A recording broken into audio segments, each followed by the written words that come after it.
Even security testing also would come into your limit.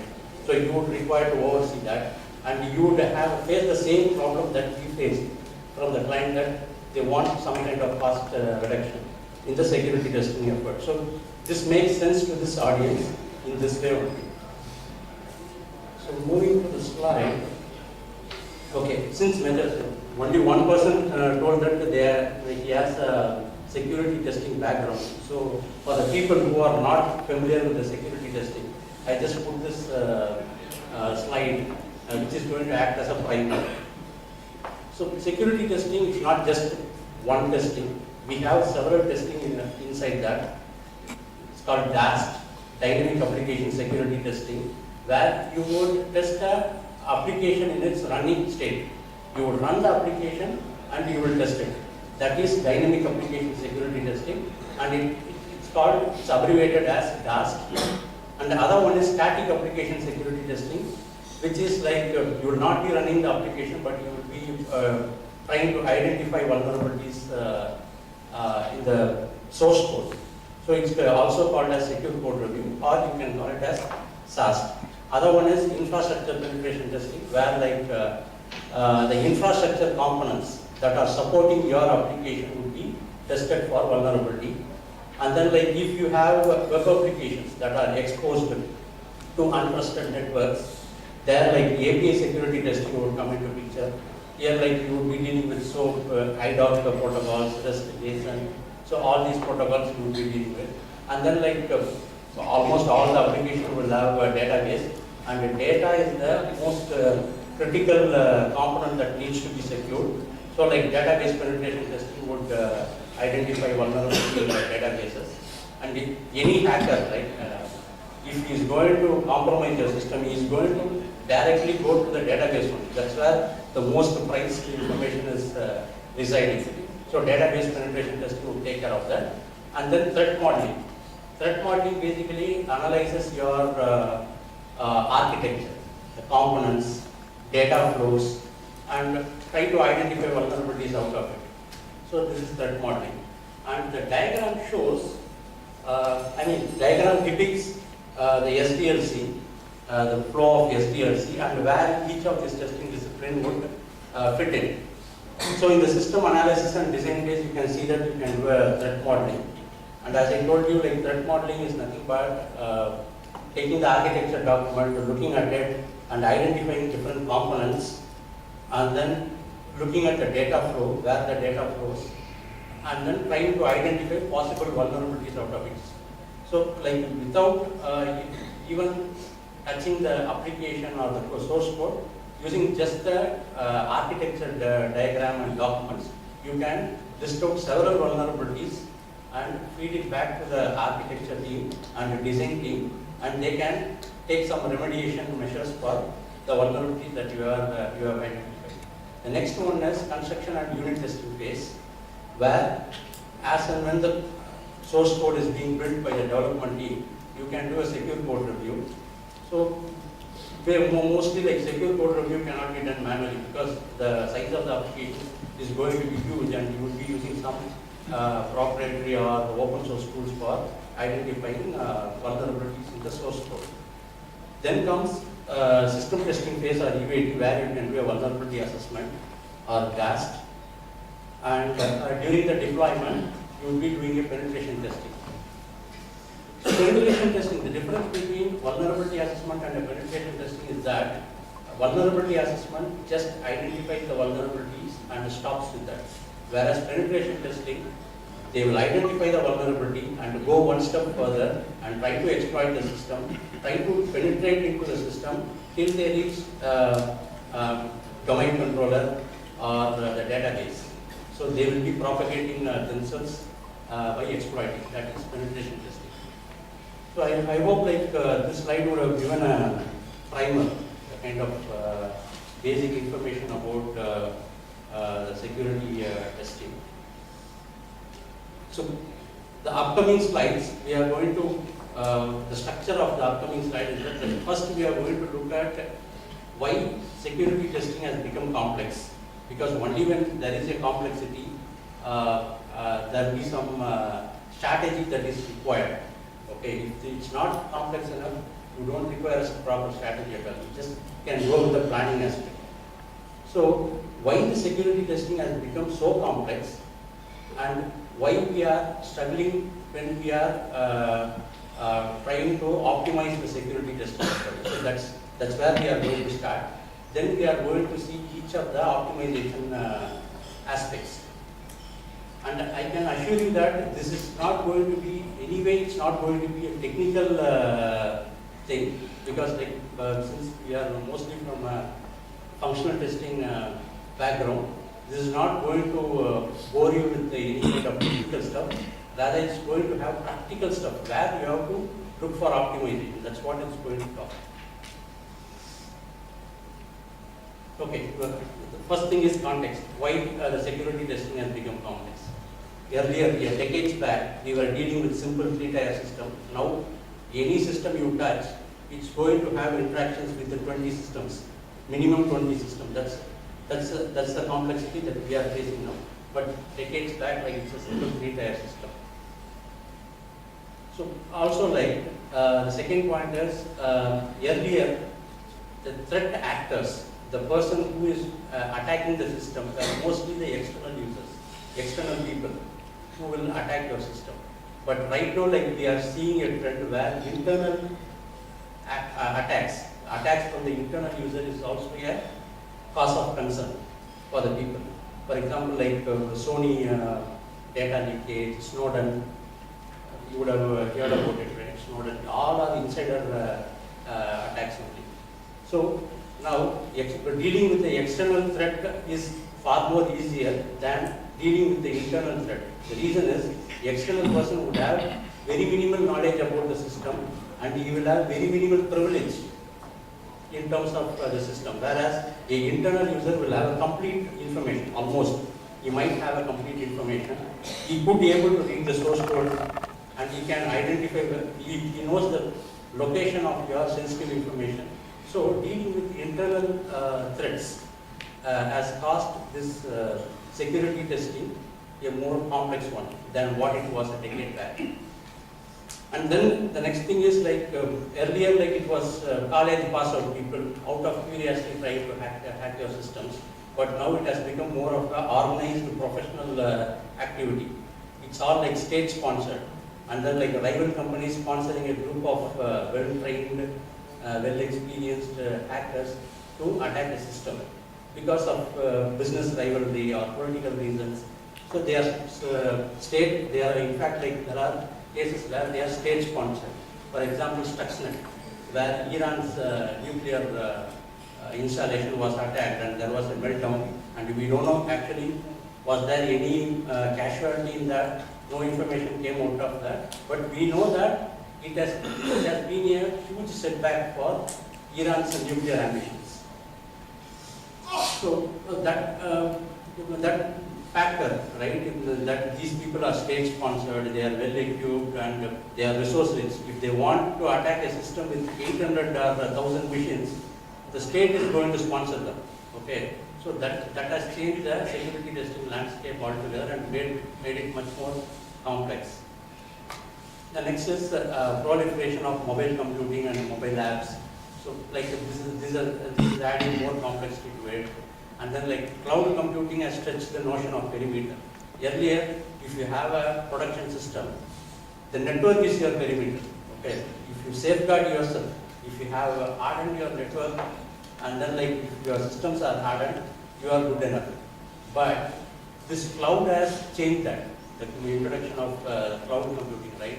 Right now, your identity has become your perimeter. Your perimeter no longer is going to be your network, because your system is there in cloud also, and it's going to interact with your on-premise systems within your network. Then what is the point of having considering network as your perimeter? So that has vanished, and identity has become your new perimeter. This has made the security testing aspect much more complex. And then there are change in security design principles. Now, earlier a client was not insisting much on security design aspects, but nowadays the client is asking for defense in depth. They do not want their customer facing or end user interfaces to be secure, rather every layer they want to be secure.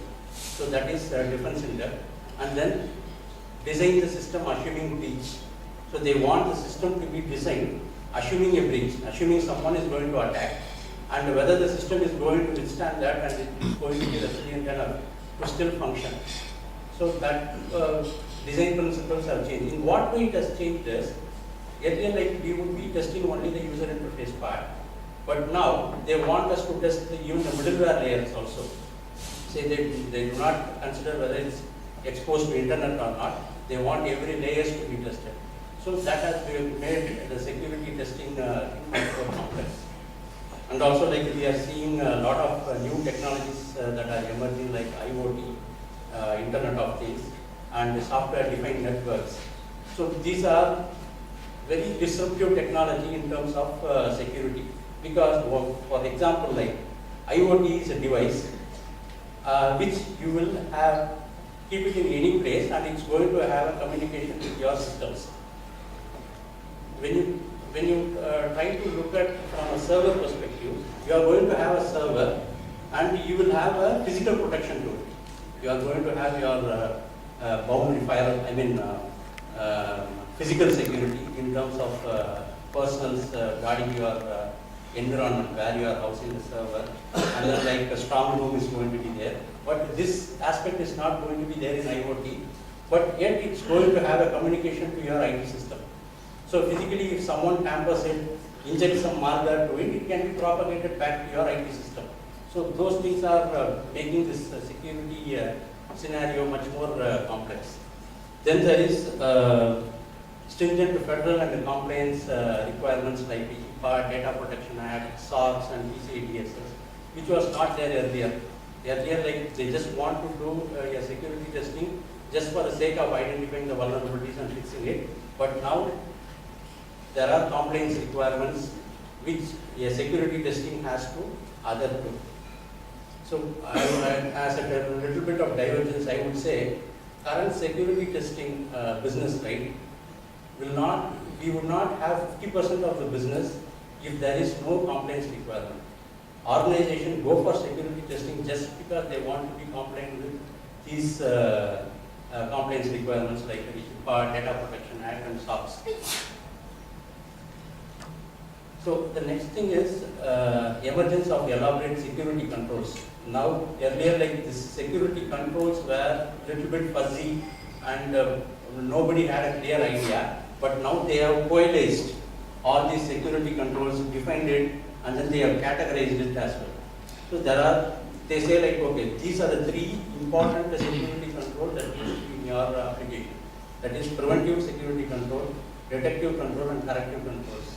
Preventive controls are intended to prevent an incident or a breach. Detective controls are required to identify, in case of an attack, you should be able to identify what is going on in the system.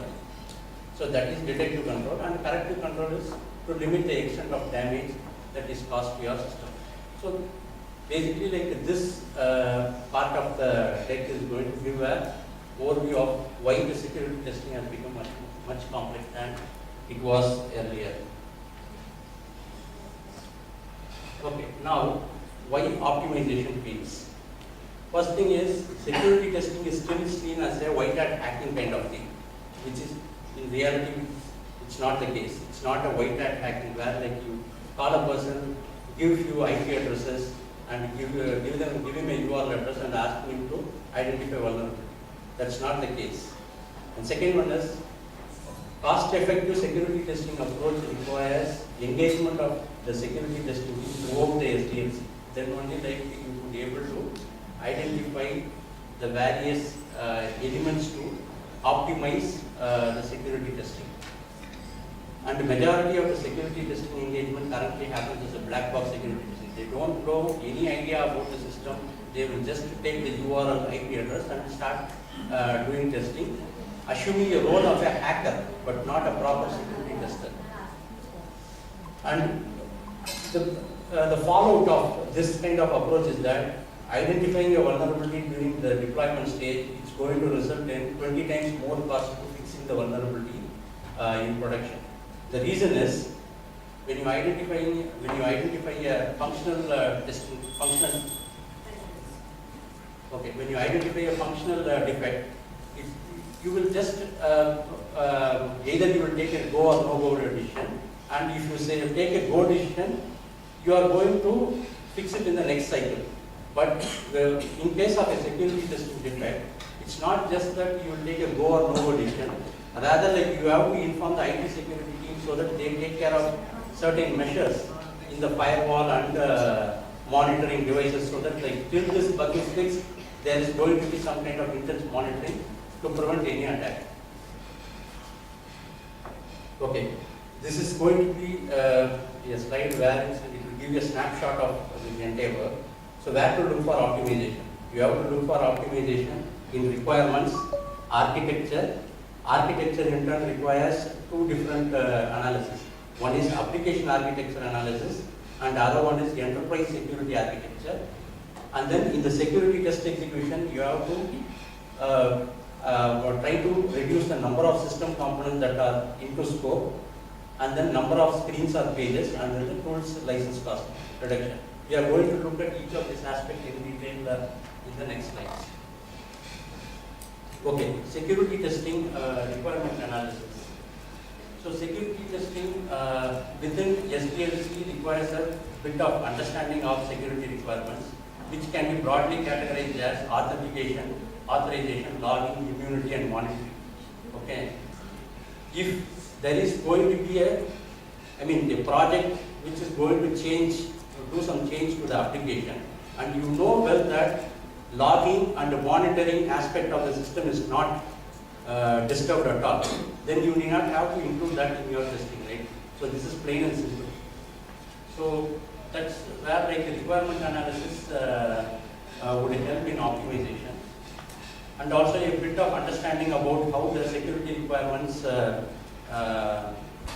written is given in the diagram that you can see often in the interest of time. So the next one is architecture analysis. So we all know that any system is going to follow the UML based representation, architecture representation.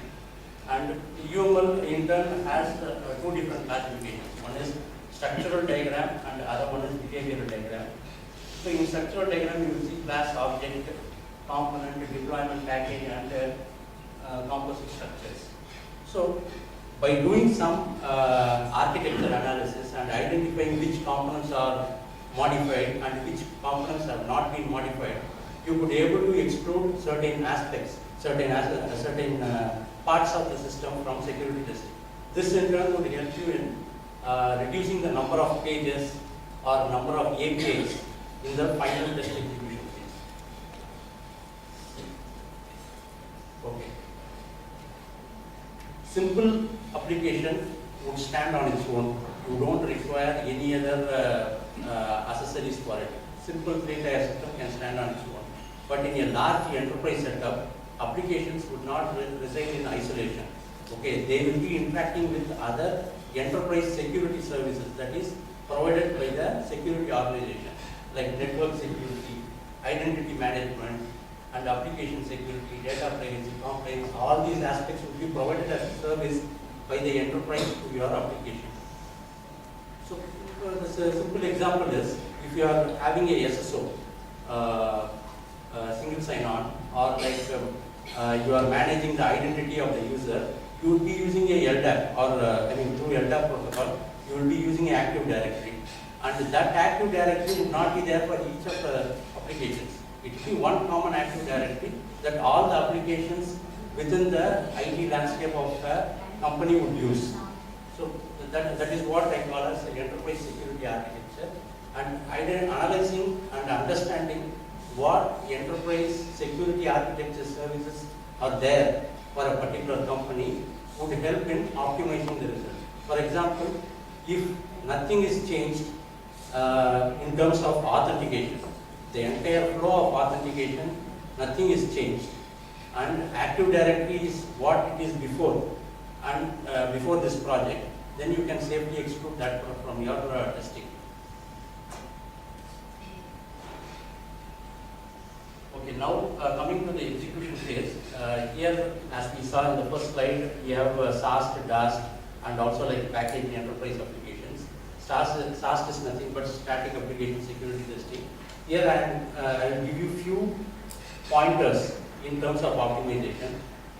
For SAST, optimization is not possible at all in terms of using open source and free tools, because no open source or free tools would give you a proper vulnerabilities. I mean, will help you in identifying the vulnerabilities, because open source tools are just regex based, and you would require to go for costly commercial tools like checkmarks or IBM source code edition, AppScan source code edition.